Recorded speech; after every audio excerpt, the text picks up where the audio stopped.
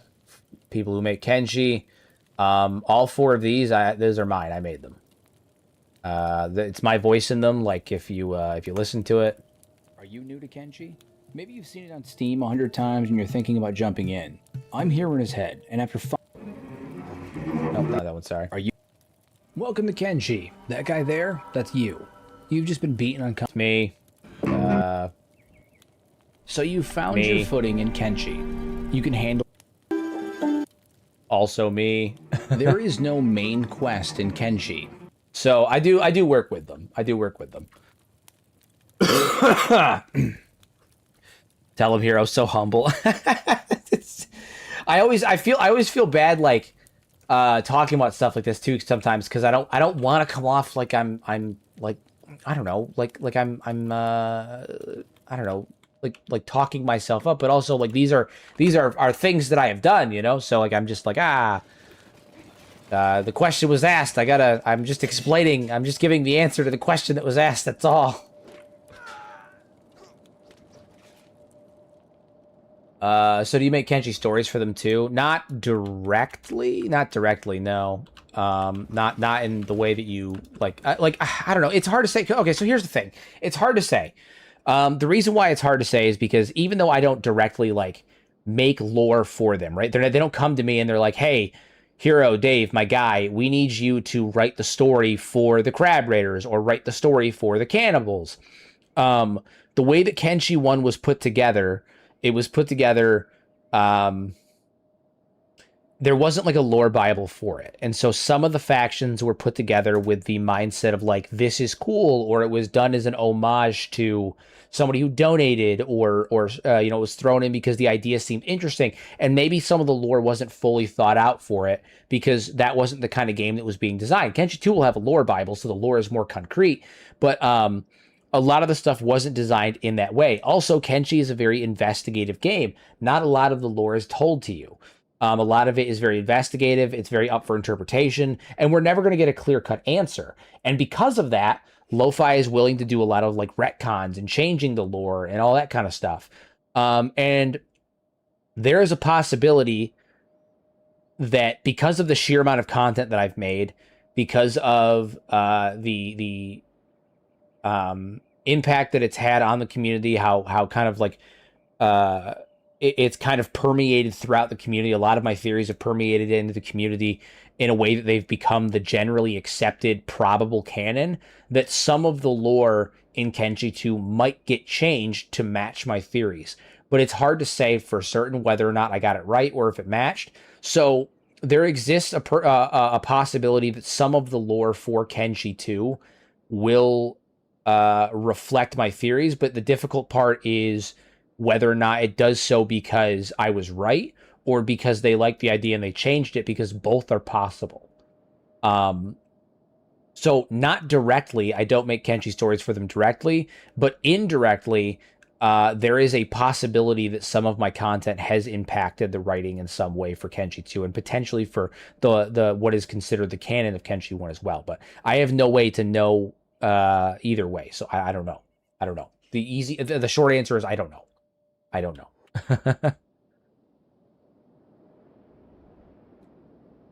There's more people here. Is someone from Lo-Fi in the chat right now? Not right now. Not right now. No, they've been in the chat before. Unfortunately for us, that is not a possibility this week. Maybe next week. Who knows? Who the hell? Oh, Morio? Nah, I have no interest in you. I don't care about you. The answer is yes, definitely yes. No, they've been in the chat before though. They've popped in the chat before though. Like the official Lo-Fi account has been in the streams of you know, a couple times. They comment on my videos and all that stuff. They're friends of the channel. Like I said, I do work with them. They watch my stuff. They like my stuff. It's kind of a mixed bag. We're gonna take out the Shinobi Thieves too. Take them down. Take them down, take them down. I just thought, will there be Hivers in Kenshi 2 because they show up at the end of the Second Empire, but they would only be starting out with how they were, how would there be any Hiveless? I mean, being Hiveless isn't a byproduct of their size. They, you know, you theoretically, the Hivers could, like, Hiveless could have happened, you know, a day after they start. Like the Hiver Queen pops out 50 Hivers in the first month they're around, and 3 of them end up as Hiveless. Boom, Hiveless. You know, it could have happened. So they don't tell you if you nail the lore theory or not. Gotcha. Yeah, they're pretty. They don't want to damage the some of the themes of Kenshi, right? Which is the mystery, right? They like the mystery, as they should. It's good storytelling, right? It's good storytelling. It's all theoretical. Good storytelling. Leaves some stuff open for the imagination. You know, what if, maybe, possibilities, all that stuff. And so they don't want to dive too deep into that aspect because it gets rid of that mystery, which is fair. You know, that's the way that Kenshi stories are told. They want to maintain that mystique. As they should. As they should. As they should. Okay, so we're going to take the hub. We're going to kill all of the fools in the hub. Take the hub.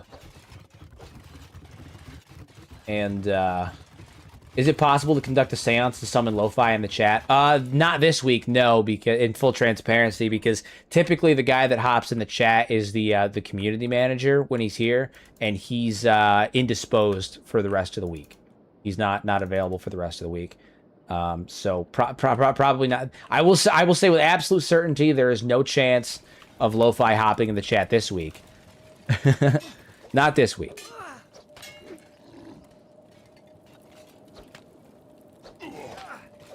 You put him on leave. Got it. That's so funny. Your chat seems really convinced you're affiliated with them. I mean, I am affiliated with them in the sense that, like, I work with them. Again, I talk with them and, like, all that stuff. You know, I do talk with Lo-Fi. They're friends of the channel. They like the content. They watch my stuff. They watch my streams. They hop in the stream sometimes. Like, I am in that way affiliated with them. Yes. Yes. Yes.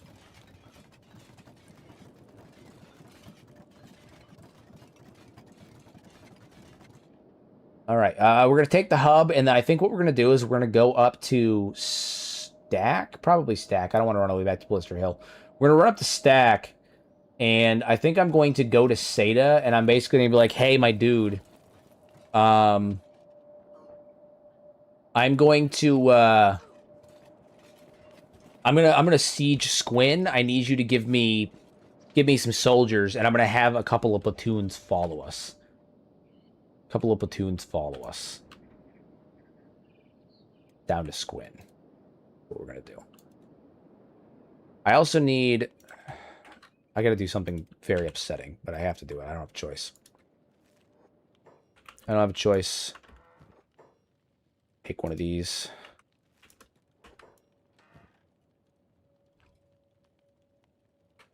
Oh, how are we looking on food too?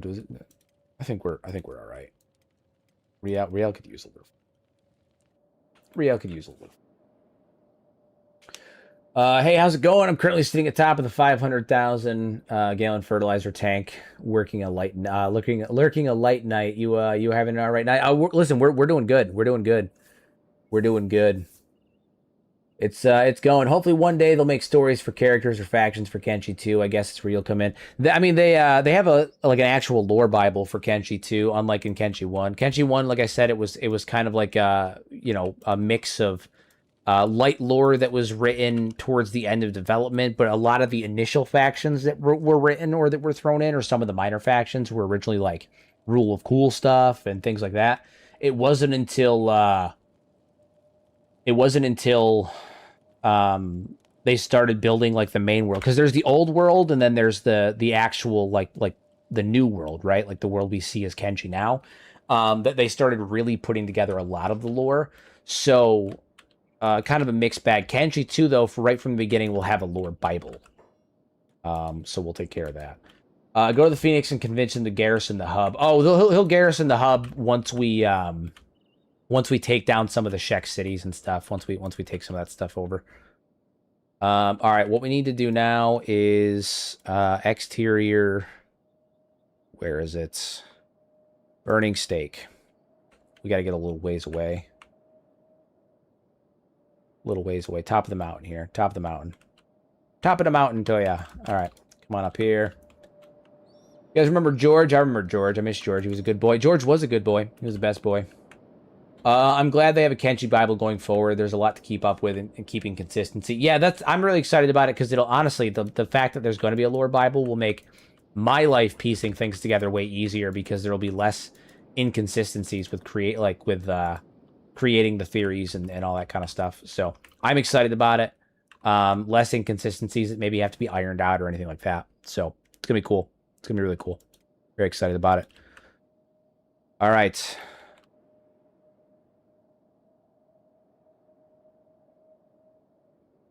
It's time.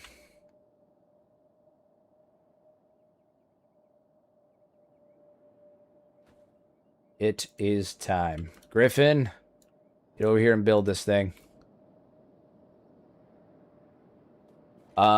Is that the same as the design document? I know a company that seems to not believe in those for some reason.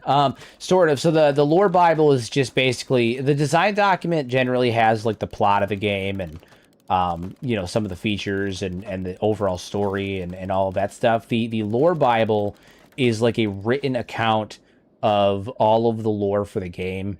In one place, it's a repository of all the lore, the timeline, and all that stuff to be used as a template or a base to connect everything, make sure that everything is narratively consistent and all of that good stuff. So it's like the design document, but specifically for lore. Specifically for lore.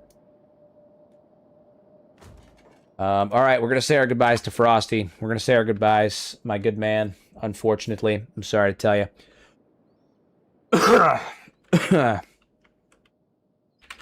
Frosty. The result of losing your leg, you are no longer able to serve Okran as a Templar. You know what that means.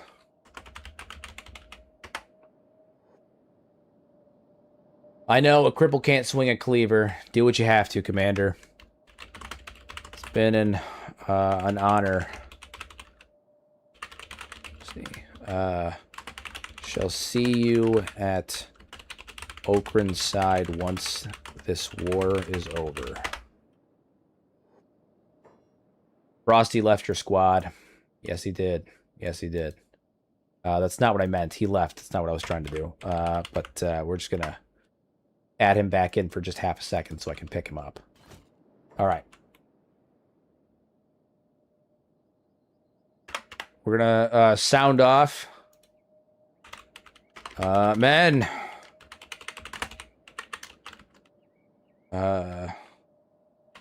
Final cheer for our fallen brother Frosty before he joins Okran in the light.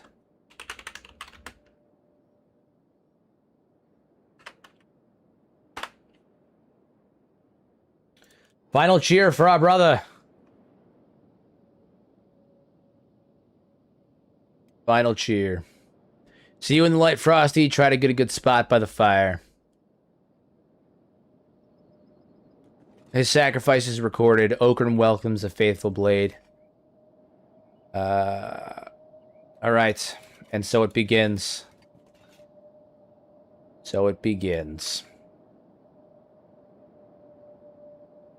What mod is that? This is the burning stake mod. The burning stake mod.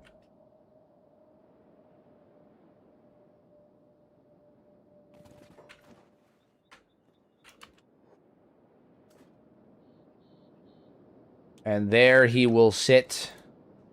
There he will sit. He will burn, as was decreed. His legs will go.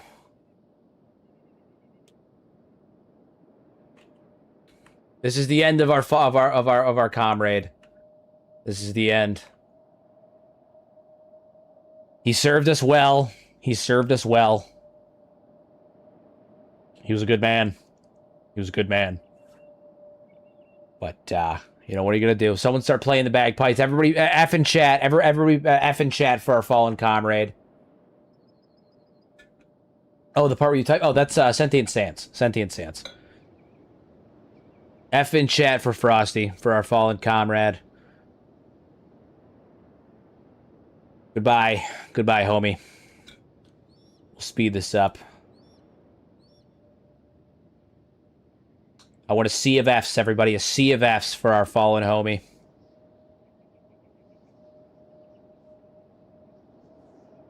It's almost over. It's almost over. 75, 80. Slow burn, guys. Slow burn. If he was a good comrade, why are you burning him to death? He lost a limb, and as we are members of the Okranite faith, in the elite order of the Templars of Light, he is no longer able to serve Okran as a Templar, and thus he is going to rejoin Okran by cleansing himself in holy fire. It is a sacrifice that is made to all who lose limbs in the faction. So we're doing a holy nation playthrough. So yeah, that's a thing. That's a thing. Take that man down. All right, so the next thing we got to do is we're going to go back. We've wiped out the hub. I mean, we absolutely obliterated them. We're going to go up to Stack and see if we can grab some garrisoned troops that we can take with us to take Squin. We're going to get some troops to follow us down to Squin, and we're going to march on Squin. We're going to take him down. Take him down. Take him down. Are we the baddies? Kind of. Yeah, that's the point. That's the point. We kind of are the baddies. Kind of are the baddies. Although in Kenshi, are there really any baddies, or are there just, you know, different? There's different shades of moral ambiguity. That's all it is. It's different shades of moral ambiguity. We're gonna go into the bar here, kill the trade ninjas here, grab their food because we need some food. And then we're gonna go up to Stack, requisition a few squads of paladins to. Hello, who are you? A trade ninja? We're gonna grab a few squads of paladins to. Yep, he's fucking dead. Few squads of paladins, and we'll go from there to come with us to fight in Squin. We have some camp beds. That's good. Holy Flame, Pious Carpentry. You can actually. No room for that item. What are you talking about? There's room. Yeah, yeah, yeah, yeah, yeah, yeah. All right. We need food. Get rid of you. I don't need these. God damn it! Get out of my inventory. There we go. 25. Well, it doesn't really matter then. Caught stealing? Who caught me stealing? There's nobody fucking in here. What are you talking about, man? There's nobody in here. The one guy that was in here is dead. I killed him. Oy vey. Oy vey. Assault Squin from both gates to allow no escape. So what we're gonna do is we're gonna go up to Stack, and I'm gonna grab a few squads of paladins. I'm gonna use I'm gonna use force them to follow me with Sentient Sands, and we're gonna walk down there and lead like a full assault on Squin, full assault of NPCs on Squin. It's gonna be a big one, big one. Kind of wish there was an execution block mod or something that can give you a quick death. Burning at the stake is very brutal. It's also the most painful death a person can have. Yeah, it's pretty bad. It's pretty bad. You know, cleansing and holy fire and whatnot. It's pretty bad. It's one of the most painful deaths you can have. There's definitely some real fucking bad ones. Burning is up there though. Burning is up there though. Burning at the stake is up there. Hero had a random shack on the street attack him once during the Toji playthrough. That's true. I did. That's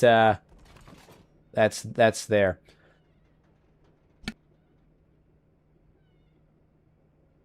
Is Oy vey like French? Sounds French. No, I think it's... I don't know what it is, actually. I don't know. It's something something a couple of members of my family used to say. I think like my sister and shit like that used to say it sometimes. And it just kind of entered my vocabulary when I was growing up, and I just still say, is it Yiddish? I have no idea. I have no idea. I have no idea. Just something that entered my vocabulary. It's Yiddish. Yeah, that. Yeah. Yeah, I just entered my vocabulary growing up. I have no fucking idea.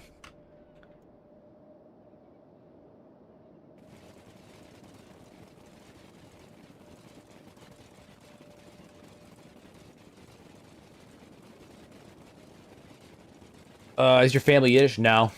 No, I think again. So I have two older sisters, and one of them's 4 years older than me. So I was like, I think like 7 or 8 when she started saying it, and I don't know where she got it, but she said it a lot, and it just eventually ended up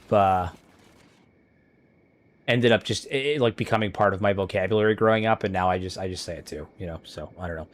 So I say a lot of I have a lot of like mannerisms and random shit that I say. That's just one of them. So, but no, my family is not Yiddish. Nope. The vast majority of my family is what is it, like right off like first and second generation um English, Irish, and Italian.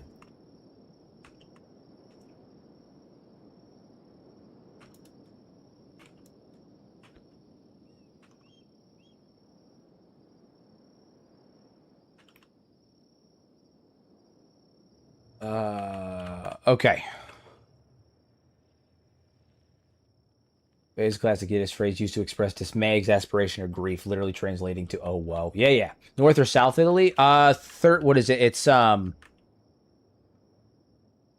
primarily north. I want to say primarily north, some south. It ends up coming out to like North Italians are fake Italian. No, I think it's primarily north, with some south. I think it totals out to like 34%. I'm like 34% Italian. I think 26 of it's like northern Italian. The rest is southern.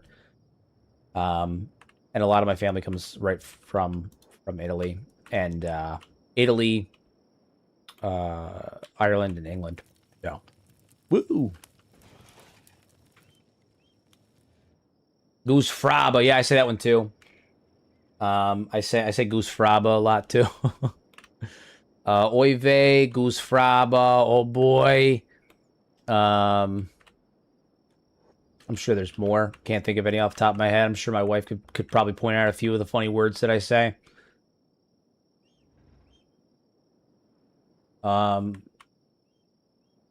Seda, right. We're gonna go requisition Seda. We need food first. Where's the bar? Show me to the bar. Where is your alcohol? Not that we drink alcohol in the Holy Nation. Actually, I think they do just a little bit. A little bit. You have a video about Seto. Did you find out who her father is? Yeah, it's almost certainly Bayan. It's almost certainly Bayan.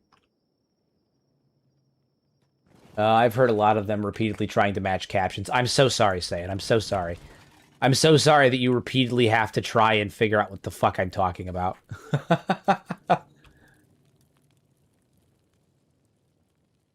Oh, man. I am back and prepared dinner. Did I lose anything too important? No. We're all good. We're all good. All good here. Everything's good. No limbs. You haven't lost any limbs. Don't you worry. All good. All right. We are going to get some food. Flying Bull's the real one. Hero lies. No, it is not. It's Bayan. It's Bayan. It's Bayan. Stop with these lies.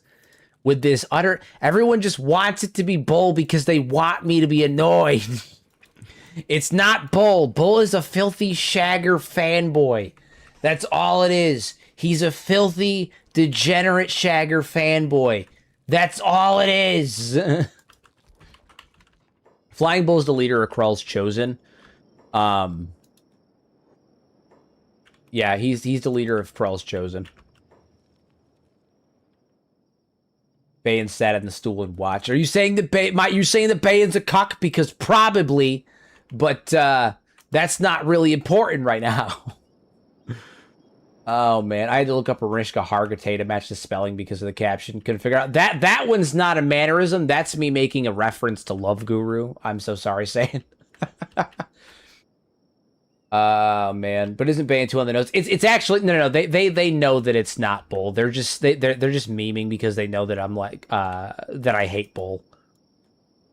I hate Flying Bull for more than just the fact that he roasted me.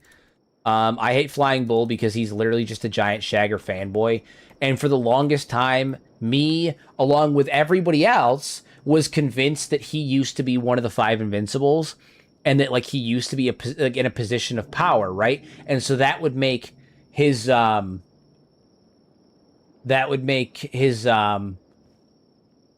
like position as the leader of the Krall's Chosen, and is like, defecting after Shagger died and everything, being uh, uh, being like, having some significance. But when I investigated it in my Origins of the Shek Exiles video, a lot of the evidence points to the idea that it's not. He wasn't an invincible. He was a fanboy, and that the description on his axe is not something that confirms that he was an invincible. It's a self-referential title where he refers to himself as Shagger's invincible shield, or Shagger's invincible warrior, right? And that the axe was gifted to him. He was like in love with Shagger. He was his Shagger fanboy, and he gave himself the self-referential title of Shagger's invincible warrior. But he wasn't even a member of the Five Invincibles. He was a 100 Guardian who just loved Shagger, and then after Shagger died, he left and led an exodus. Hate that nonsense. Hate that nonsense. Yeah, he's a filthy fanboy. He's just a filthy fanboy. That's all he is. What is it? No, it isn't Bayan too on the nose. I mean, Bayan being father. Like, I don't think it's Bull, but someone else. Bayan gives me eunuch vibes. The reason why we think that it's Bayan, and I went over this in the video on Seto, and I also went over this, not directly, but like I read the story. There's a lot of romantic undertones between Asada and Bayan. I talked about this pretty heavily in the podcast as well. There's a lot of romantic undertones in the like relationship between Asada and Bayan. And even if you take out Nat's story that has like a lot of undertones like that, because it is technically considered non-canon, even though she's the one who made the characters, she's the one who wrote for the characters, she's the one who made all of that stuff. There's still a lot of things that would indicate that Bayan is more than just, in-game, more than just an advisor to Asada. And there's also a lot of stuff that would indicate, like that would back up the idea that they are maybe not as open about it, or that the Shek don't have a terminology to describe it, right?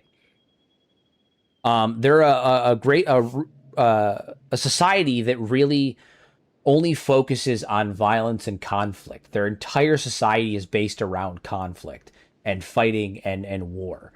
And they don't really have words or mechanisms or any of that stuff in place for other types, anything that isn't fighting, like combat related, they have Battle Brother, they have, kin and stuff like that, but I don't think they have like a word for like lovers. I don't think they have a word for people that are involved romantically or like anything like that.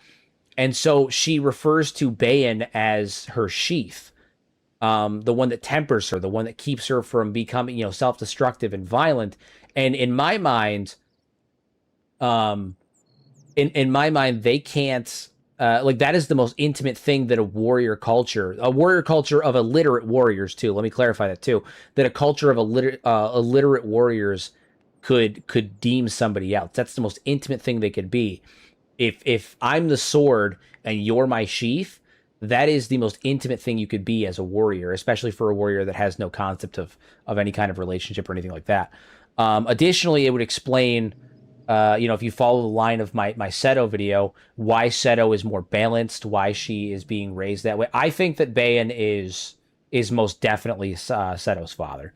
Most definitely Seto's father. And additionally, too, Bayan is kind of weak, right? Obviously. If Bayan is Seto's father, they may, to some degree, hide the parentage.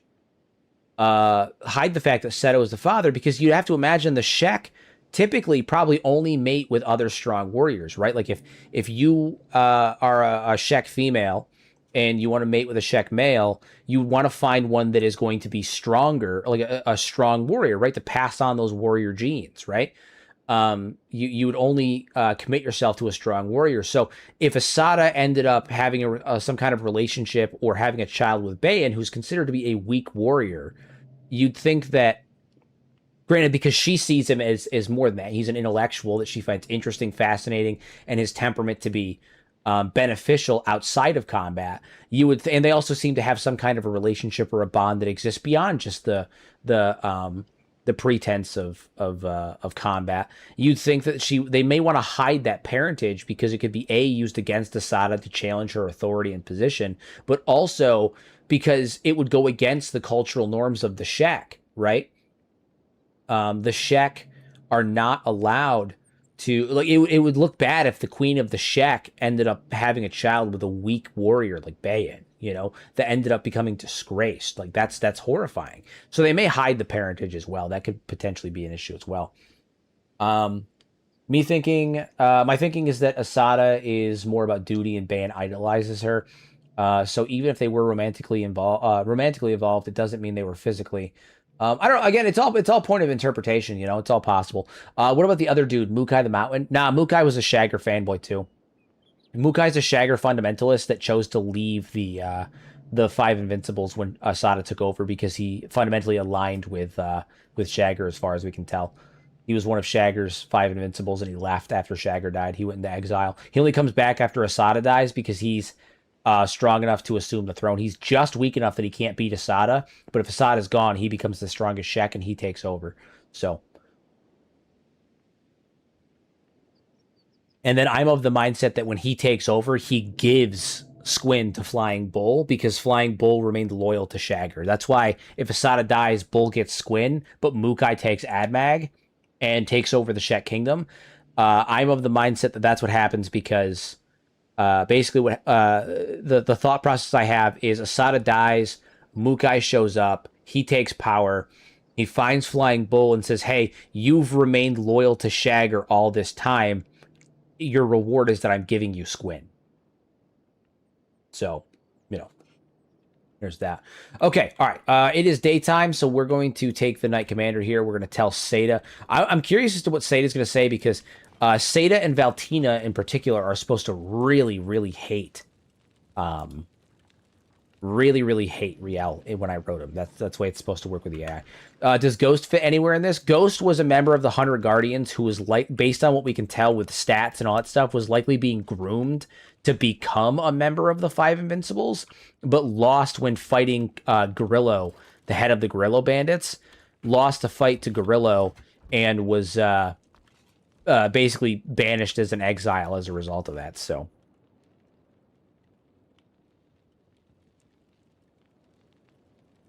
hi, Inquisitor Seda. All right, we gotta wait for this man to wake the fuck up. He's napping. He's napping? Nonsense. Yeah, Ghost doesn't even the other thing that with the Berserkers, interesting thing on that, he doesn't run the Berserkers. He's more like a rallying point, right? Like a figurehead. But they don't actually he doesn't run them. He's not like the leader of the Berserkers. He's more like the founder, but not the leader, if that makes sense. He didn't found them. He went into exile and started following a whoa, who are we fighting here? Oh, starving bandits, I see. All right, that's fine. That's fine. He went into exile, and some Shek found him, followed him, and started basically rallying around him and following a pre-Krullian style of doing things. He fought Gorillos. He fought the Gorillo Bandits, and he fought their leader, Gorillo, whose name is Gorillo, and lost. And when he lost, Gorillo took his weapon. And that is why he was exiled, because he lost his weapon in combat when fighting the leader of the Gorillo Bandits. But he was being groomed to become a Five Invincibles. Who are the Gorillo Bandits? They are martial artists that exist in the Bone Fields. They're a group of hulking martial artists that exist in the Bone Fields. Real big protein bros. Real big protein bros. Is Gorillo mentally disabled? I think he's just a protein bro, man. I think he's just a big protein bro. I think he's just all brawn, no brain. They may have some genetic abnormality. I don't know. It's hard to say. I haven't dug too much into them. So it's hard to say, but yeah. Seda. Greetings. Been some time. All right, I want to see what Seda's reaction to Riel's going to be, because Seda is not supposed to like Riel. Not supposed to like Riel.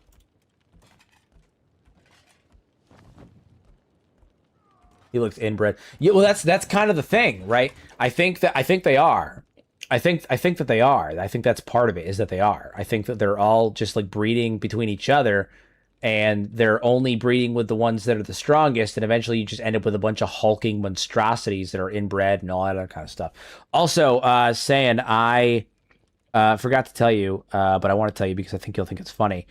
My wife wanted me to let you know that she feels bad for you for having to translate my shit, and she is happy that someone can commiserate with her on my nonsense, on my nonsense. So feel proud about that. You can feel proud about the fact that you guys can both commiserate on my nonsense together.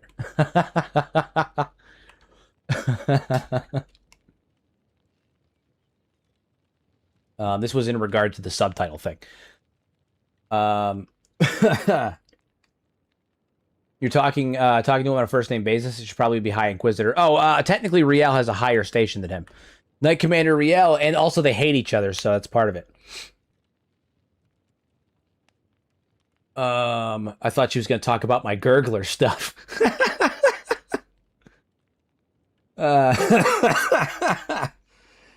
Knight Commander Riel, your presence is always a sign of the Phoenix's will. The walls will hold by Okran's grace. The walls have held by Okran's grace. Indeed. Indeed. I have come with a task for you and your soldier, your paladins stationed here are preparing to march on Squin. We'll take the fight to the Shek within the next 2 days, 2 days time. I require all the garrisons you can muster to follow me into battle.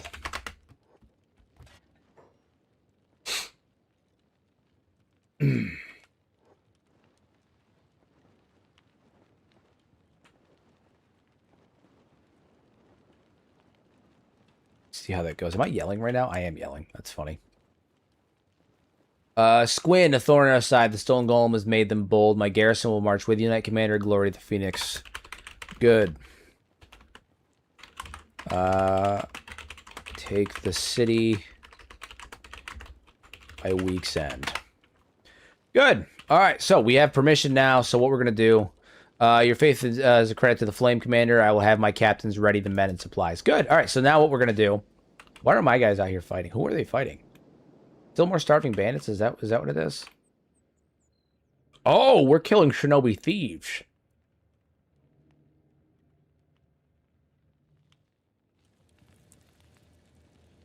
Nice, nice. We're killing Shinobi thieves. That's good. Good. Wiping these Shinobi thieves right out. That's hilarious. We're just up here massacring them, and the Holy Nation's helping us. That's hilarious. Are we getting faction depreciation for it? A little bit, but that's fine.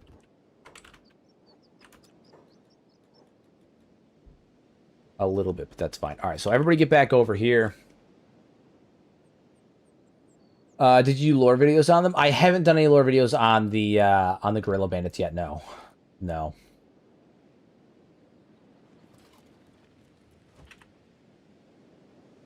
All right, so we're gonna go find some garrisons. We need to find a couple of traveling garrisons, and once we do, we will bring them with us to assault Squin, or take out Squin. Thank you for the lore vids and for the lore videos and streams. Time to get some rest. Of course, appreciate you. Appreciate you being here. Appreciate you being here.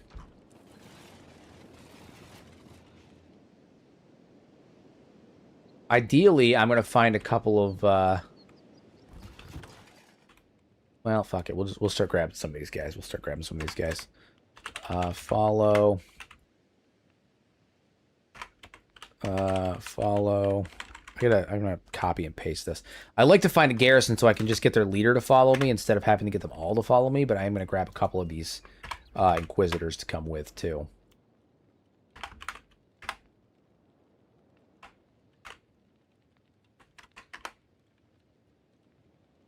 I have to type it out. How annoying.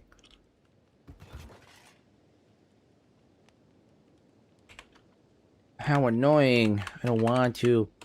I don't want to.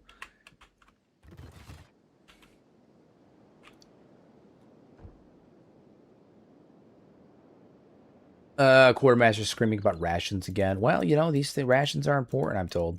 Rations are important, I'm told. Is it Gottfried that has, Gottfried? They'd give him a ration. There's your ration. Shut up. Gurglers are the real protagonists of Kenshi. Oh my god. Don't listen to this nonsense. Don't listen to this nonsense. They know not what they speak of. Real protagonists of Kenshi. My god.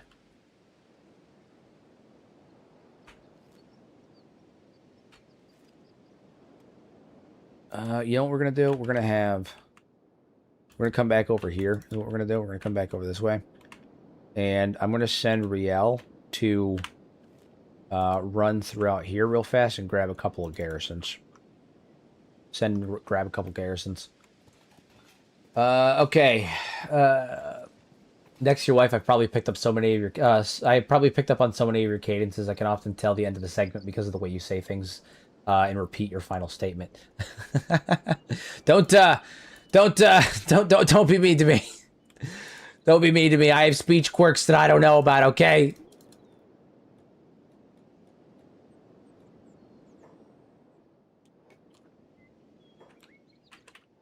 No, I often will say the last sentence and then repeat the last sentence. I know. I know. Are you a Mormon? No. No, I am not. What an interesting question. Why do you ask? I'm not, but why do you ask? Interesting question.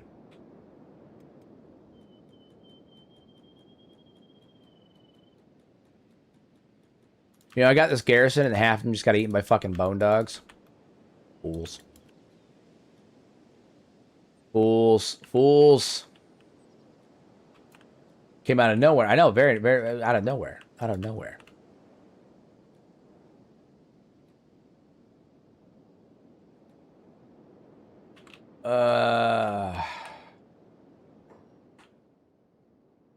Can't be Mormon. He's not blonde. I don't think that tracks, but I don't think blonde tracks with that. But no, I'm not. What an interesting conversation this has turned into. I don't think I understand almost any of it. Gotta be a couple of fucking... Gotta be a couple garrisons I can bring in here. My god. I was unsure if I had accidentally paused the stream earlier, so I wanted to ask a question to see if the current timestamp to make sure it would be answered, make sure it was for sure I made it crazy. Okay. I was like, what the fuck did I... Well, I'm confused. I'm so confused. Well, you did it. You made it a crazy one, that's for sure. I was confused as all holy hell. I had no fucking clue what you're talking about. That's funny. You're funny. You're a funny guy. That's funny. I had literally no fucking idea what you were talking about. That's funny. Alright, well, we're gonna have to do it this way. I'm just gonna grab a bunch of paladins. We're gonna storm the shitty gates. We're going at this Toji style, guys. Toji style. If you catch my drift. You know what I'm talking about, right? Reminiscent. It's basically the inverse of the end of Season 1 of One Arm Toji. So I'm excited to see how this goes.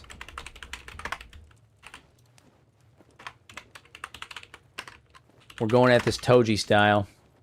I hope you guys are excited.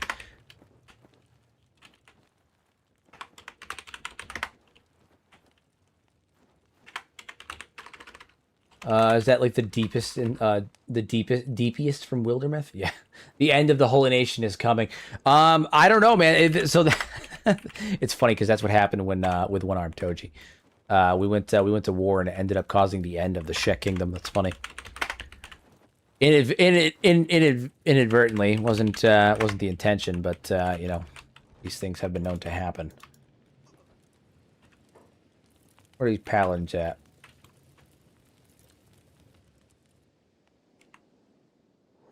The problem right now that I'm having is there's like no garrisons around, right? Like usually we can find a lot more garrisons here. It's annoying.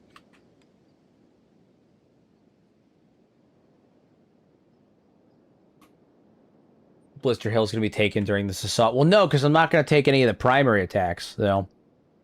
We're not going to take any of the primary. We're not going to take Seda with us, right? Like that would be ridiculous. That would be crazy. We will not be taking Seda with us. I need to find a couple of patrols to join me. The problem is that they are so goddamn needy and attacking everything. Like I need to find multiple patrols, right? The Reborn Okran next week. Yeah, season 2 starts next week. No, we haven't even. Is this the final battle? No, we're starting the assault against Squin, but I need men. Need men with us, and unfortunately, we don't have enough right now. So I'm trying to grab some Holy Nation patrols to fucking join me. But in order to do that, I need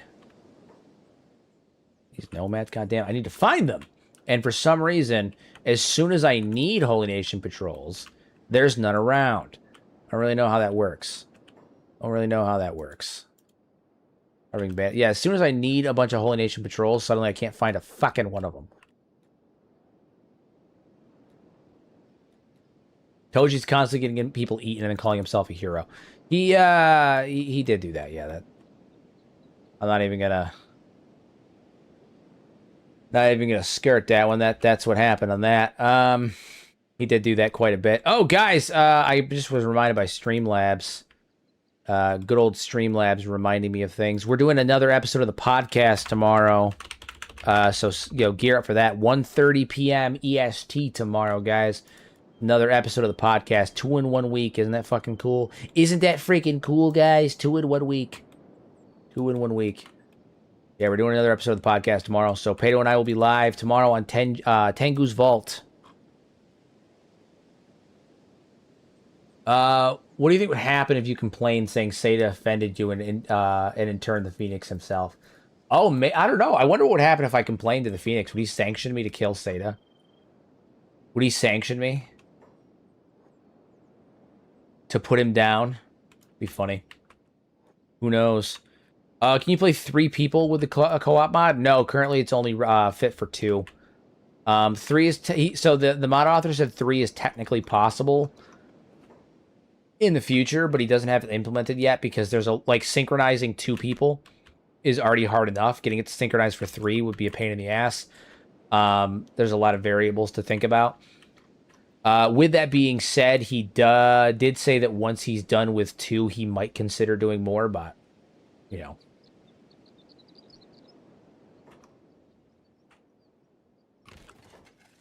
For you guys. Oh, good. Okay. I keep asking people to follow me, and then they do, and then they run off, and it's really annoying. Come on, you.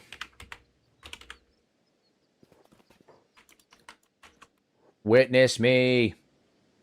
Preventable was a very common theme. It was. Okay, and I resent it.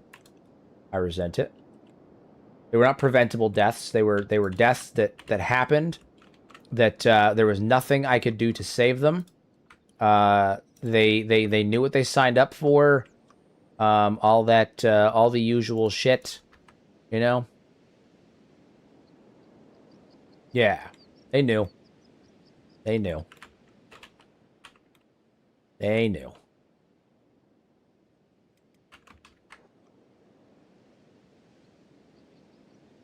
All right, everybody get over here. We're going to wait a second to see if our guys catch up.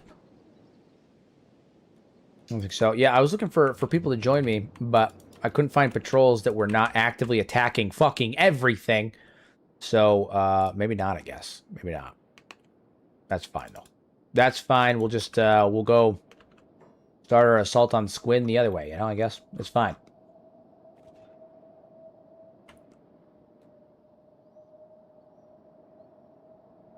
It's totally fine. Totally fine.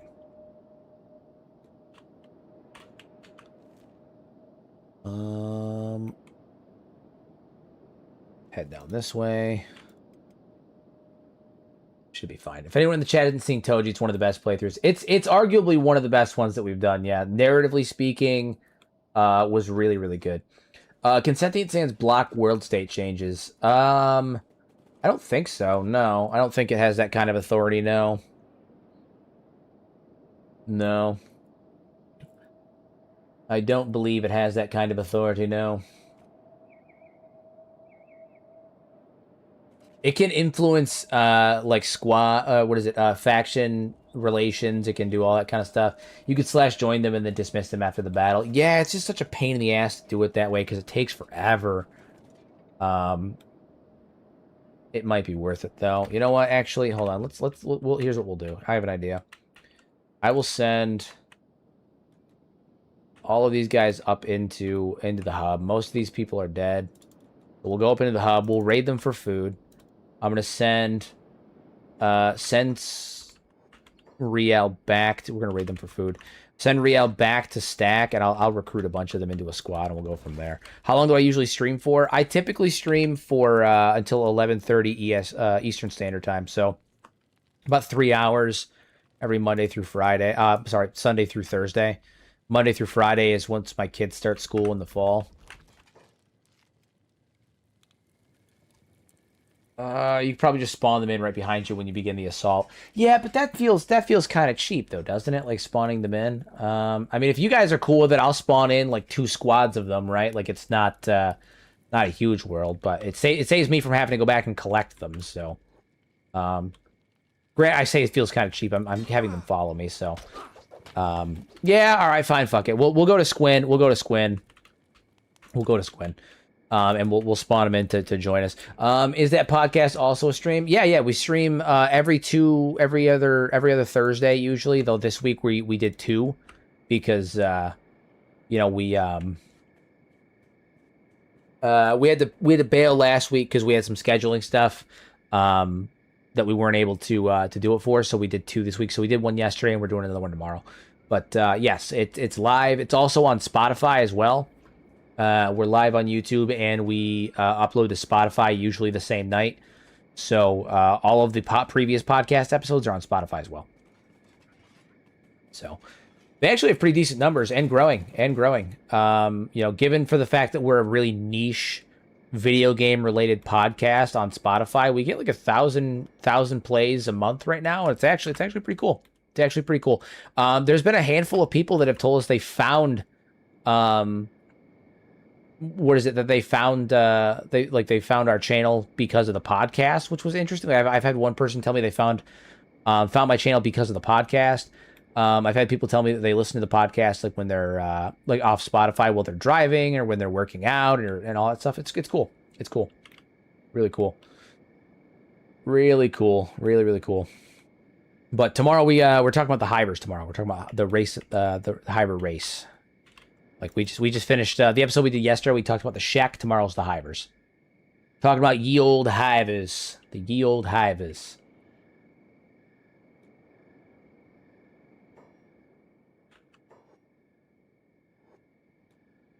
Alrighty. So, per usual, we're gonna have to give a little rousing speech.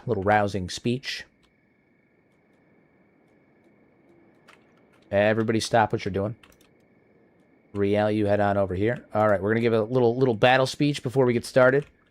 We're gonna talk to Griffin. We're gonna give our speech. All right, men.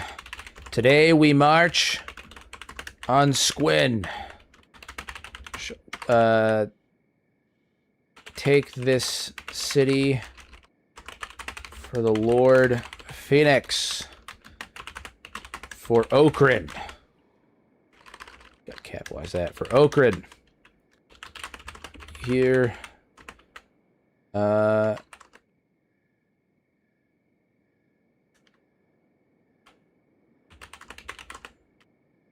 me hear you roar. Go ahead. Roar, everybody.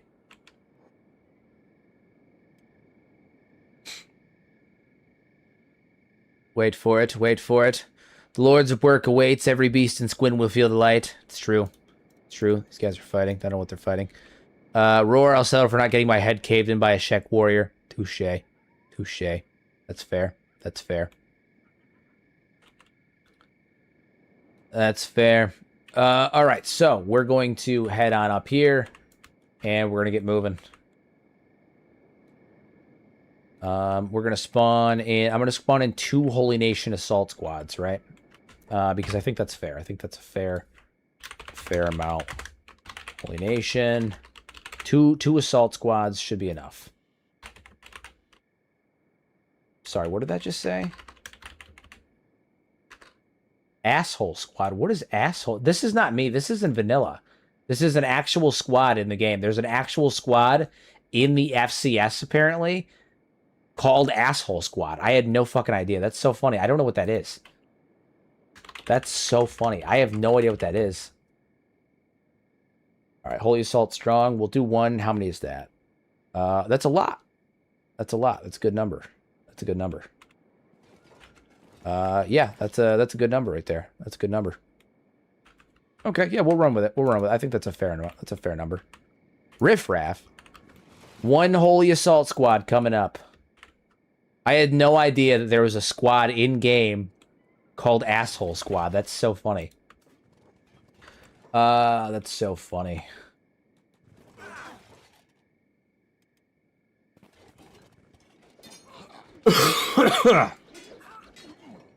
Alright, we're taking Squin. Kill them all. Kill them all. Get in here. We're taking the city.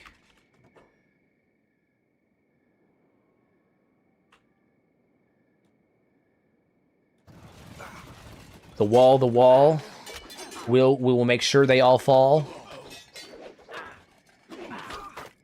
The wall, they will all fall. Remove their limbs. Saiyans actually been Nat from Lo-Fi this whole time. It's true. Saiyan is Nat confirmed. I had no idea. I'm innocent, I had no idea. He keeps me in Rebirth and drugs me with food cubes.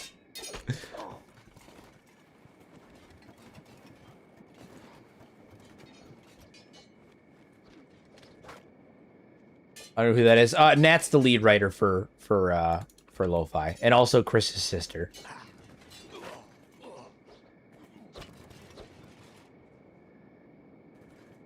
All right, so we're gonna make. Where's the? There you are.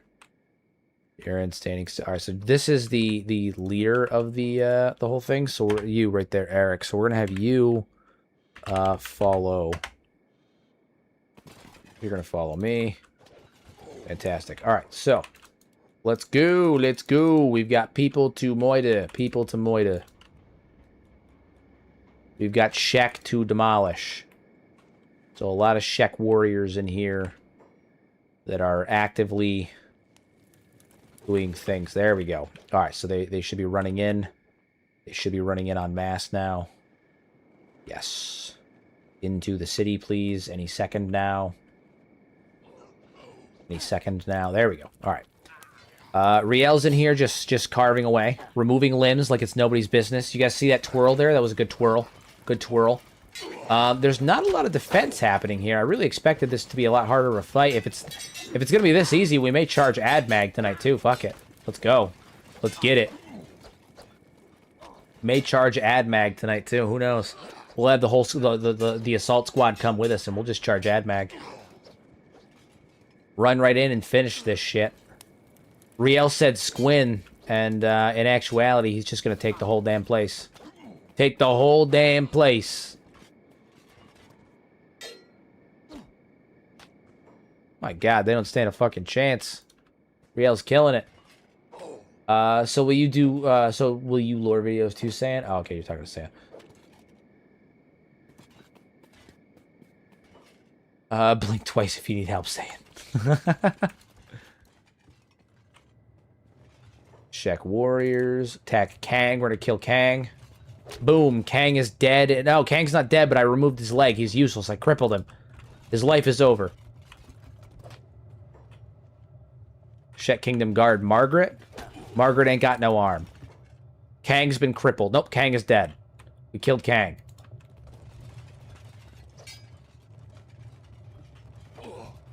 He is Riel the Blender. How many Shek cities are there? 3. Technically, there's Squin, Admag, and Last Stand. What faction in the vanilla game do you think is the hardest to fight? The United Cities is probably the hardest to fight because they have they're all wearing heavy armor with decent cut and harpoon resistance. They're also the hardest to get rid of because in vanilla, to fully get rid of them, you have to take out all of the individual nobles. And Tengu also has the highest security of any faction head. His elite force is monstrous, man. Not Kang, my goat. It's true, I killed him. He's dead.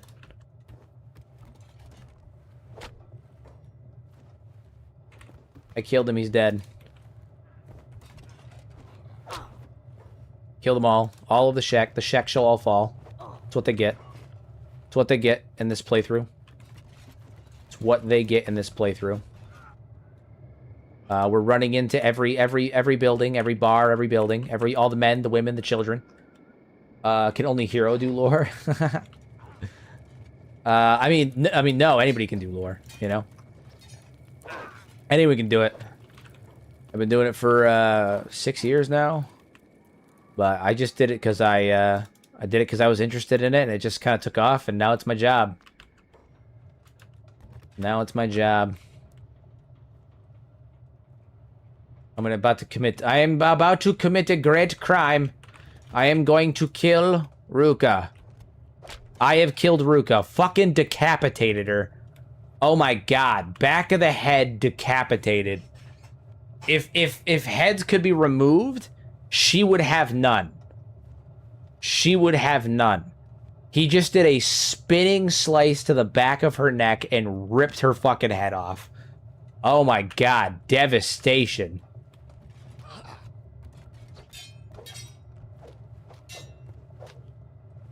Riel is a monster, man. You can't stop him. You can't stop him.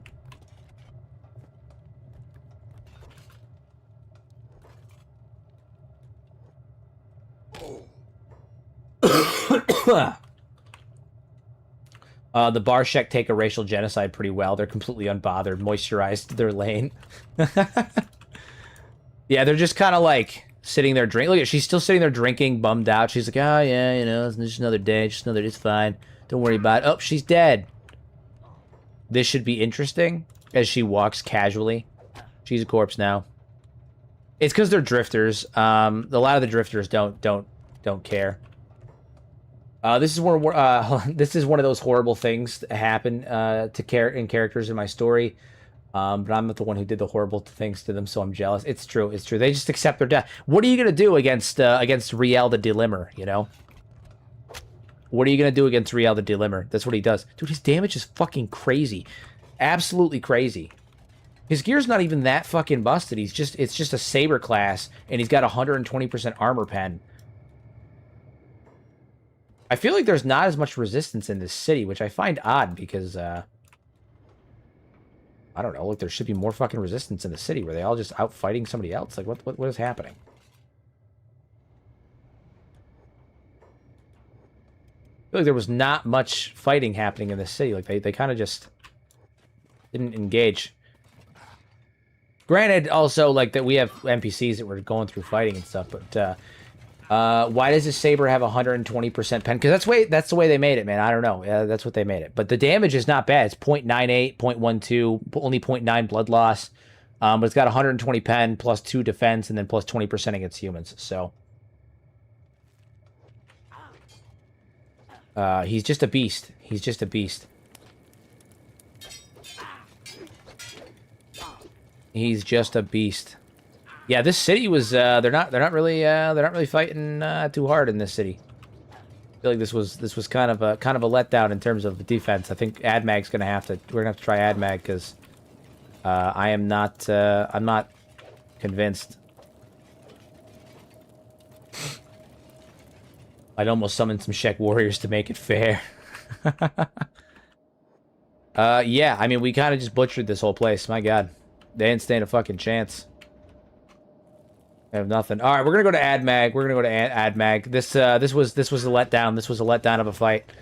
We'll butcher the Shek, and then we'll call it tonight. Tonight, the Shek Kingdom dies, guys. Tonight, the Shek Kingdom dies. They're there. Tonight, the Shek Kingdom dies. Oh, we got mercenaries helping the Shek, too. Well, they're done.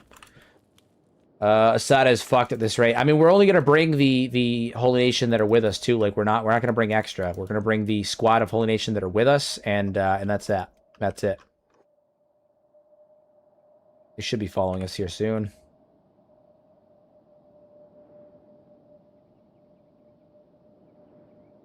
They're still fighting. They're still fighting. Do you have a mod list? Yeah, mod list is in the description. I always post every mod list that I have that I use for any kind of playthrough in the description of all of my lives. So, always there.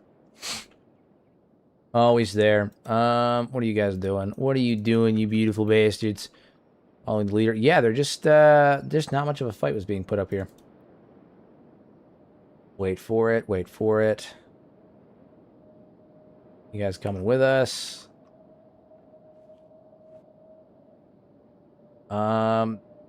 Maybe not. Maybe they're not. All right. Well, we'll bring one assault force with us when we get to AdMag. When we get to AdMag, what do you think the odds are that they would let us sleep at that way station? Probably pretty low. Probably pretty low. Pork, you were gray and I don't like it. Oh, yeah, pork is gray now. In a sea of green, pork is gray. Isn't that unfortunate? He's purple, though. He rejoined as a perp, though.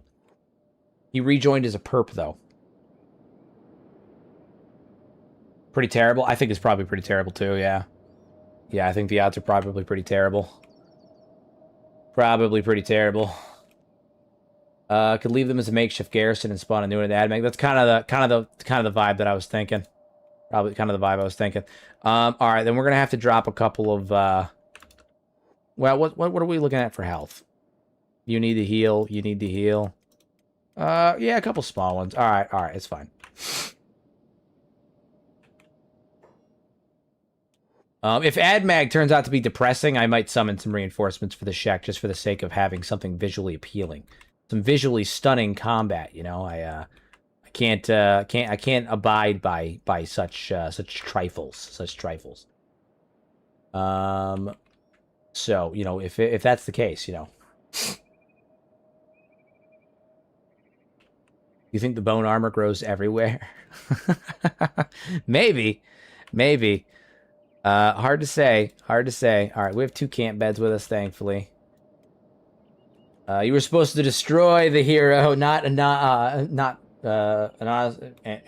amnesty towards him. Yeah, amnesty. Those are the words. I can read. I don't think AdMag will disappoint you. I hope not, because Squin was a letdown. I'm gonna be honest with you. Squin was a bit of a letdown just now. I expected more resistance, but maybe that's just maybe that's my fault. Maybe that's my fault.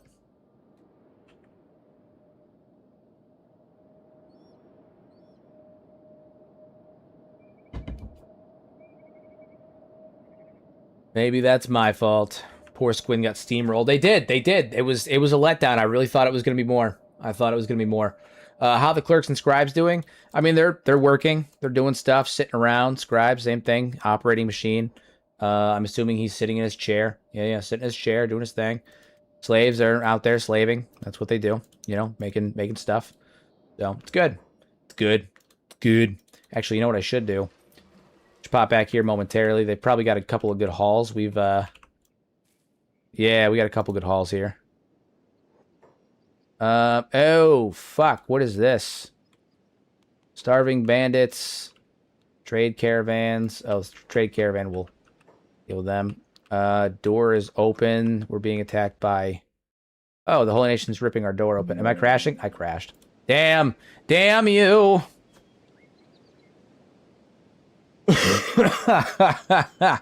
It's fine.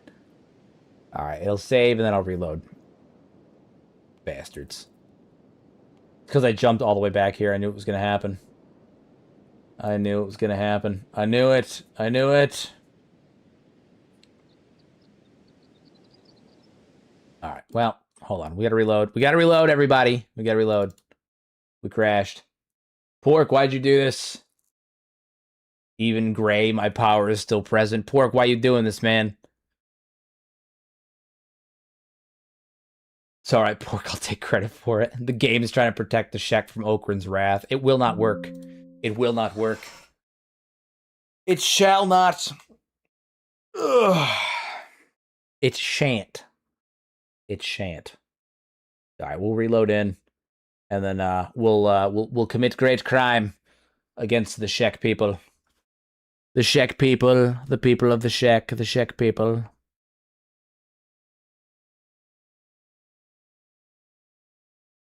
All right, load in, emergency save. Nice. Hopefully it loads without an issue. I may have to import, but I'm trying not to because we're in the middle of a fight, and I don't like importing during a fight because it's kind of like a cheat reset. Not really my vibe. You had your chance while I was absent. Did you do any crashes while I was gone? He did not. Actually, he might have.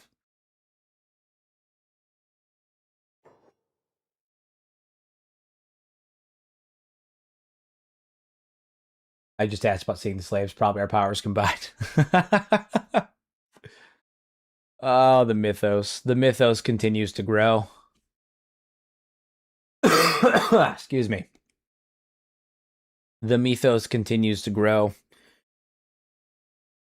You should have had a crash counter like you did for the co-op mod. I don't want to... I already have a lot of stuff on screen. I don't want to overpopulate the... Whoa, what the fuck? Why is my shit gone? Hold on. That ain't right. Something didn't save right. Hold on. That ain't right. Try again. Save is missing zone files because it's usually missing player buildings. Let's make it see. Okay, well that's better. All right, so one of them didn't save with my shit. My buildings were gone. My base was gone. That was weird. Let's see. This one seems to have my stuff though. Okay, that was weird. That was weird. That was weird. It's because what is it? I ended up having to manually close the. I had to manually close the stream just now after it crashed because it didn't actually crash. So the emergency save didn't update properly, is what that was. But that's okay. We managed to get around that.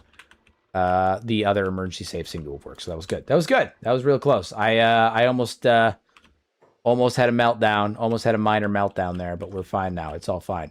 All is fine. Do we have storage in here, right? Oh, no, storage is over here. Any cotton stored? We do not have any cotton stored yet. How fucking frustrating. That's fine. All right, so Templars, we're gonna pop back over here where you guys are resting. Good to go. Squin, it's saved from the Holy Crusade. No, Squin is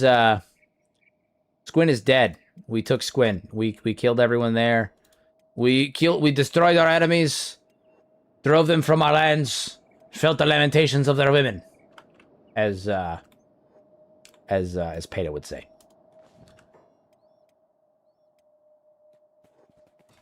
That's what Peter would say. That's what he would say. Can confirm. Can confirm that is what Peter would say.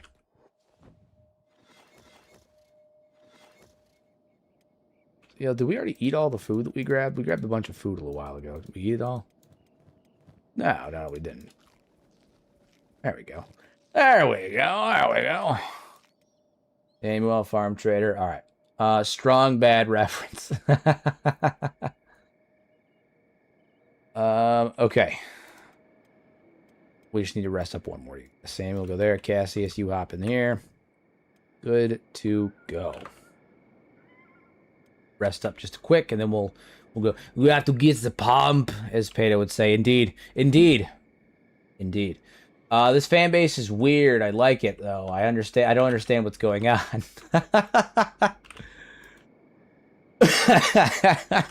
I have a very strange community. I'm sorry. I've fostered an odd community. Although we do far less shit posting than Muffin's community. Muffin's community is 99% shit posting. It's absolute kangaroo court in there.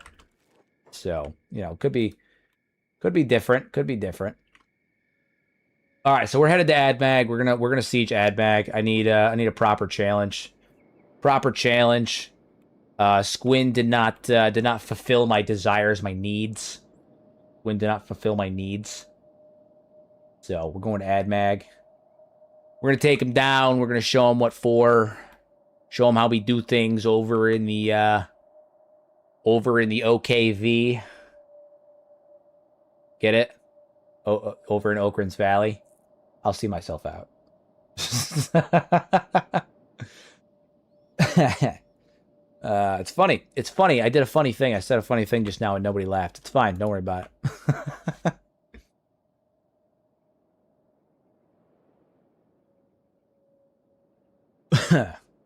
All right, we're almost to AdMag. You can ban me whenever you want. The fact you haven't just represents it just represents bad on you now. This is my fault. This isn't even my fault any longer. That's funny. We are the dead clown that haunts Hero. It's good. It's good. It's good. I'll probably mostly lurk since I'm just a noob to the stream and Kenshi in general. Kenshi is a beast, man. I've got like 3,000 hours. It'll consume your life, consume your days. Consume your days. It will consume your days. All right, so same thing. I'm going to summon one assault squad. One assault squad. We're going to jump AdMag. We're going to be assaulting Asada. And that'll be that. Spawn the Holy Nation and its Holy Assault. Boomski. So we're going to head on over and we're going to let that go. Let the assault begin. We're going in. We're going in. Where's the Inquisitor? The one who leads them. We have one assault squad with us. Where's their Inquisitor so I can have him follow me? There he is. All right. Follow. Okay.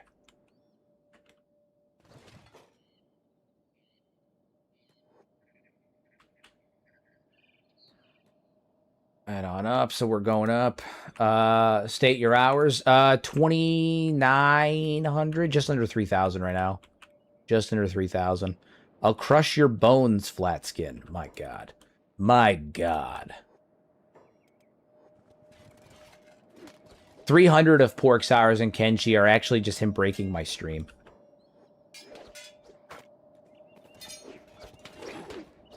We're gonna take these boys down. Go on, Riel. Save your strength. You're gonna have to fight the stone golem soon. Oh shit, we're being swarmed. Gotta avoid that. Gotta avoid that. We're gonna have to be fighting the stone golem here soon. Oh my God, dude, he's cleaning house. Cleaning house. Take him down. He's like a blender, baby. Like a blender.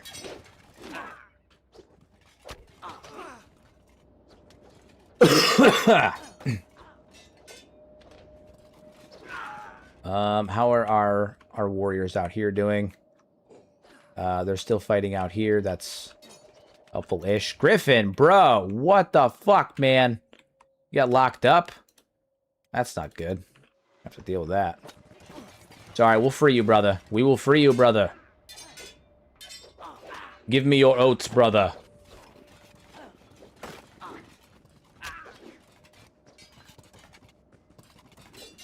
Good. It's good.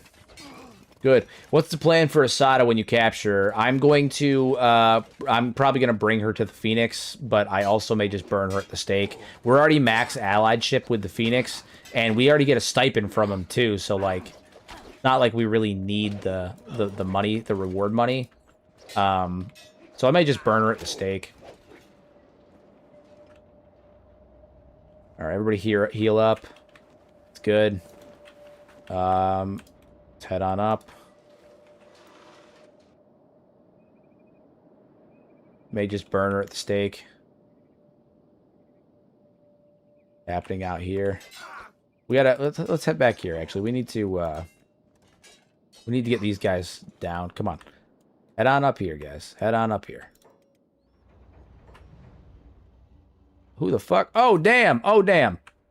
Oh, damn. This is the Shek chick that I told you guys has the... Yeah, okay. Put her fucking down. Let's go. Let's go. She got Knights of the Nine armor. Gotta put her down. She's gonna hit like a truck, too. She's probably gonna fight like Riel does. Maybe. Or she's gonna get her ass kicked and it's gonna be fine. Alright, ass kicking it is. Either way, we're gonna beat her ass and take her helmet. Fair enough. Love it. Alright, kick her ass, take her helmet. Shoddy? Oh, it's shoddy. She's got a shield, though. I do like the shield. I do like the shield. What about the RP hero?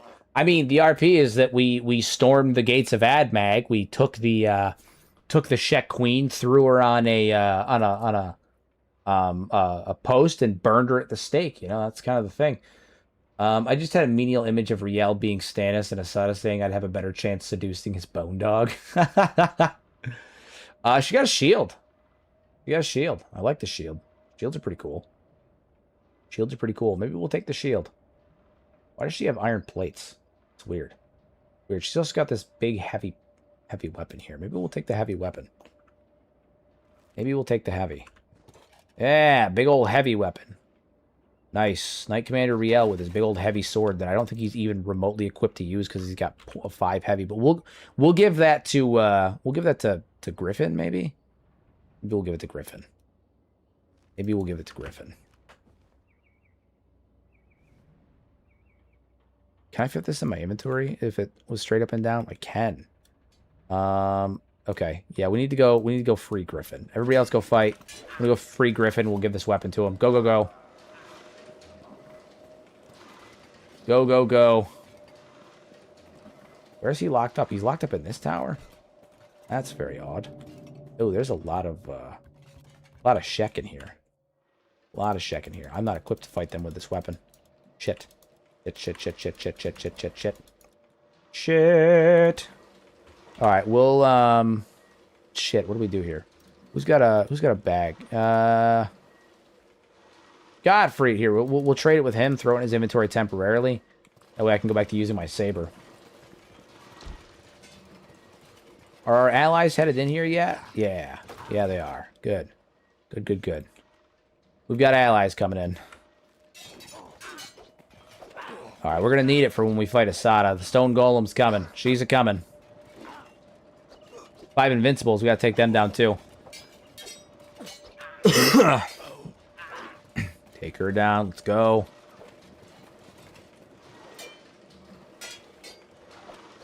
Nice. Nice.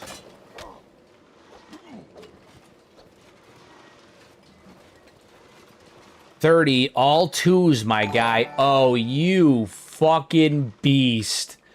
Oh, my God. I got to spread them out. Oh, my God. What does that even translate to? I think it's 5, 10, 15 at how many apiece? Oh, my God. 15 times 8. Oh, my fuck. There's like 100 Shek here now. Oh my God, you picked your fucking moment. Oh my God, what the fuck, man? I gotta spread them out a little bit so that way I don't crash. 1, 2, 3, 4, 5, 6, 7, 8, 9, 10, 11, 12, 13, 14, 15. There is well over 100 Shek here now. Well over 100 Shek in here now. Oh my God. What's happening? So I have a system in place where when you donate, you can donate to spawn enemies to make my life harder. And as I was ripping through AdMag, someone just donated $30 to spawn in. I don't know. What's the exact count on this? Fucking Christ, man. 120 Shek. They just spawned 120 Shek. 120 Shek. Did I make them gutters? No, I didn't. I made them members of the Shek Kingdom. I made them members of the Shek Kingdom on purpose. So, yeah, it's reinforcements for the enemy. This just... They are Shek Kingdom. They are. They're all Shek Kingdom. They're all Shek Kingdom. This just got devastating.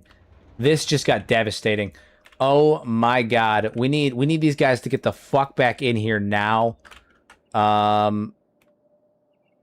Okay. Okay.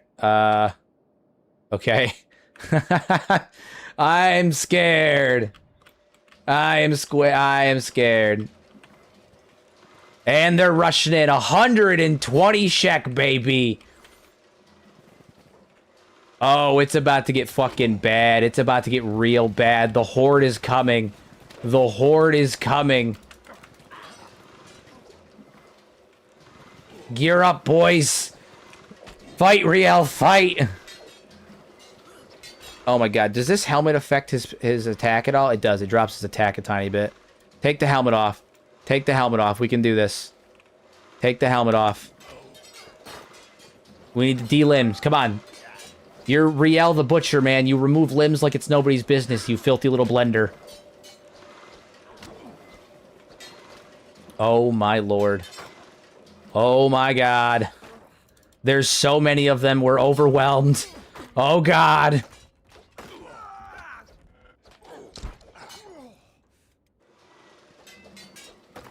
Oh my god. Oh my god. This is what you get for slaughtering those barmen. I resent that. Oh my god. We need to back up some. We need to get some of our reinforcements from. Oh my god. There's so fucking many of them. There's so many of them.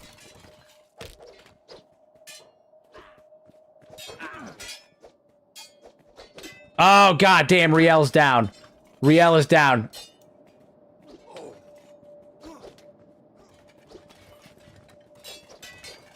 Oh my god, Riel's unconscious. He's unconscious.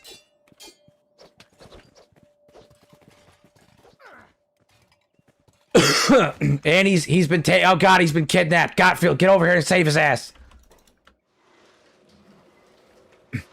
That was fucking strategic. Oh my god. That was terrible. Terrible. Alright, we're rotting in a Shek prison. We're rotting in a Shek prison.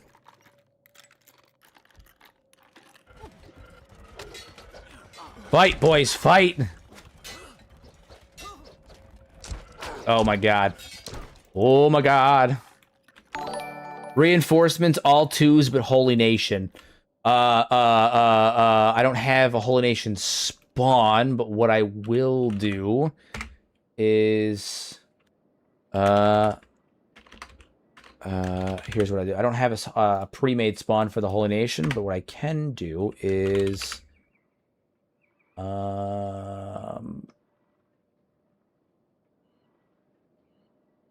we'll do another Holy Assault. We'll do another Holy Assault. Right here. Boom. Boom. Spare Holy Assault popping in. Alright, reinforcements have arrived. Riel is about to get locked up, which is unfortunate, but we should be able to get out of here. Alright, Griffin. Griffin's out. Griffin, move. Griffin, move. How dare Hero be spared? Backup has arrived. I don't know how well they're going to do, but has AdMag turned into a war zone? Let's see what happens. Let's see what happens.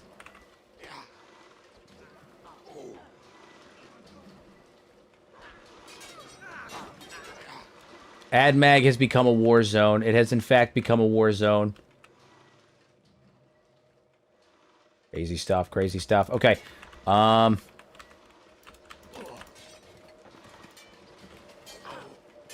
We need to go get... Where's Gottfried's body? He's the one that has the sword that... use Gottfried. Where you at? Where you at, you unconscious son of a bitch? Nope, nope, nope. Take this. Give it to you. Very good. Run out here. Go, go, go. Engage, engage.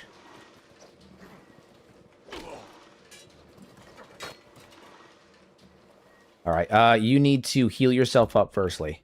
Thankfully, they don't take our weapons when take our shoes and stuff. It's not usually this hard to attack the city, is it? It's usually actually pretty hard. It's usually pretty hard, actually. Okay, escape. I need to go get my sword back. It's down at the base here. Go get Riel's sword back. It was down here. Did it despawn? Oh, fuck. Did my sword despawn, or did they pick it up? They may have picked up my sword, you sumbitch. I think they picked up my sword. Either that or it despawned. Oh, I'll be so mad. One of these friggin' dewberries has my sword.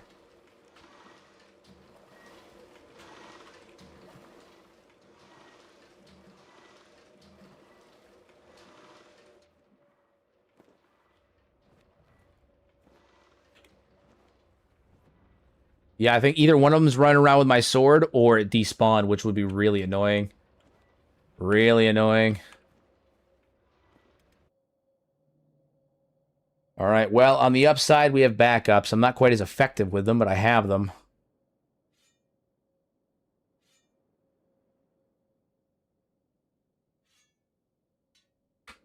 I have backups in the form of these katanas that I took off of them. Check the confiscated goods in the tower. Oh, that's an idea. Yeah. Where is the confiscated goods?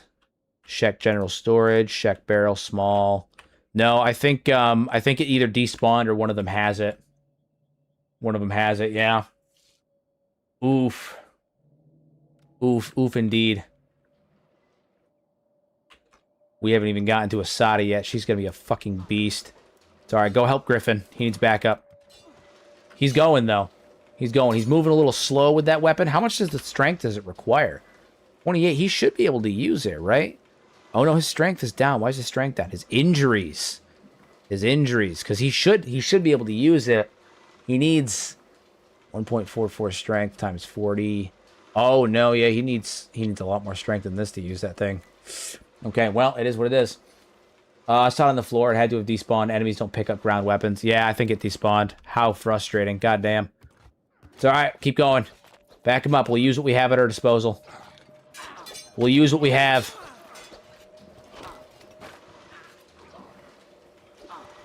We may not be the blender anymore, but we can still fight. We can still fight. Sort of. This weapon sucks. Fuck, man.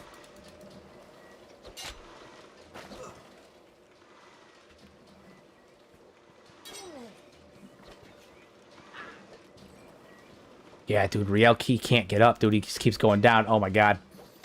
Devastating stuff. Devastating stuff. Griffin is giving everything he's got right now. And he's down. Fuck. Look at the chaos happening in here. Absolute fucking chaos. Okay, Riel, what can you do? What can you do? Your weapon blows right now.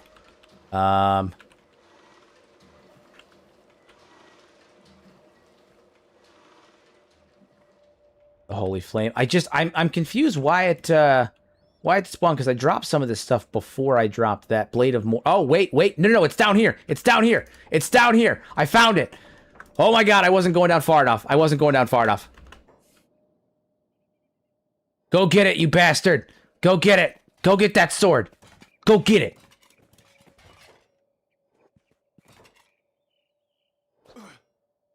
Why are you not picking it up? Why did you not pick it up? What are you doing? He said, I can't pick it up. Why?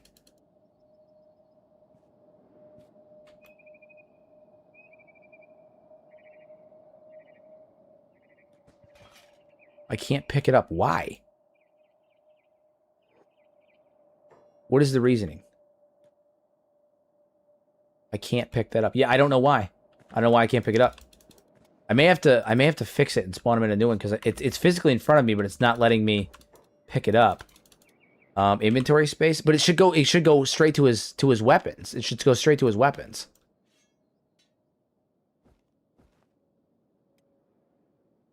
Yeah, it should go straight to his weapons. I don't know why it's doing it. Like, it shouldn't go in his inventory, it should go in his weapons.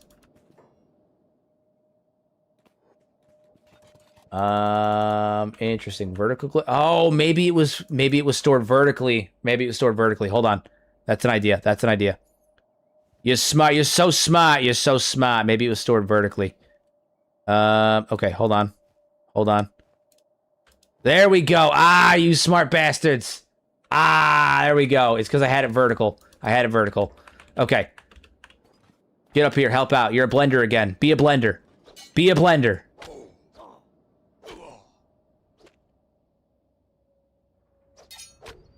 Riel the blender has returned. Feel my wrath. Look at you guys. You're so smart.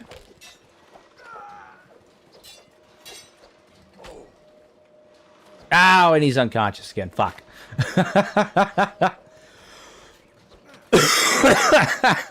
He just... Oh no, I think my assault's not working. It's not working. Guys, I need more. I need more.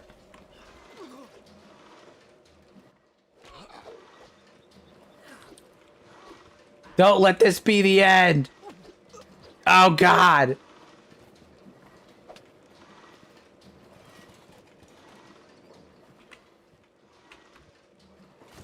Did he take my sword again? You son of a bitch! He took my sword! This fucker took my sword! He did it again! I need to pay close mind where that one is, because that one actually took my swords this time. They knew what they signed up for.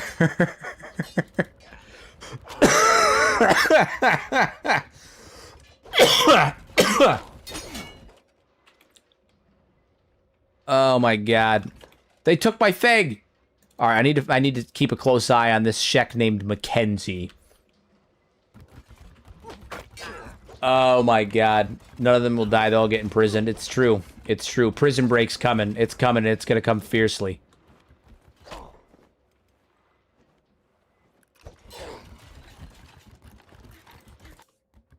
Oh my god. The audacity. This is turning to a Toji chat. I knew it was gonna happen. I knew it was gonna happen.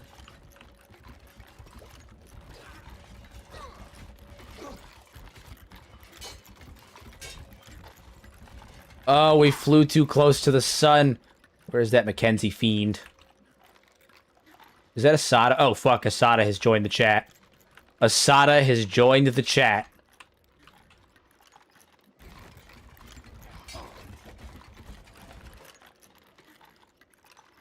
Kenzie, you fiend. She has my sword. She has my thing. She has my thing. Oh, what do, what do, what do? Is this how it ends? Is this how it ends?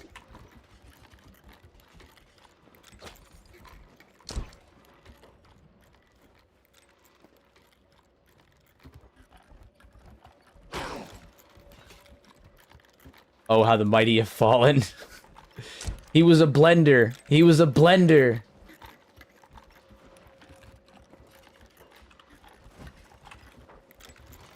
But it didn't even matter. Now, I do wonder if they're going to throw my weapons in the confiscated bin, or if it's going to be on whoever that Mackenzie one is. Luckily, she is one of the actual Shek guards. Your defeat was inevitable. Your wife is probably happy about this mess. Probably. Probably.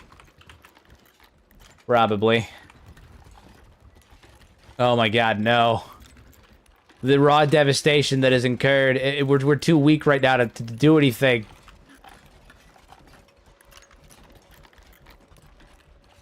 We have to help our brothers.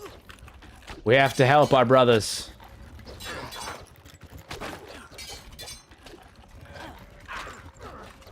Oh, poor Herbert just got his shit rocked.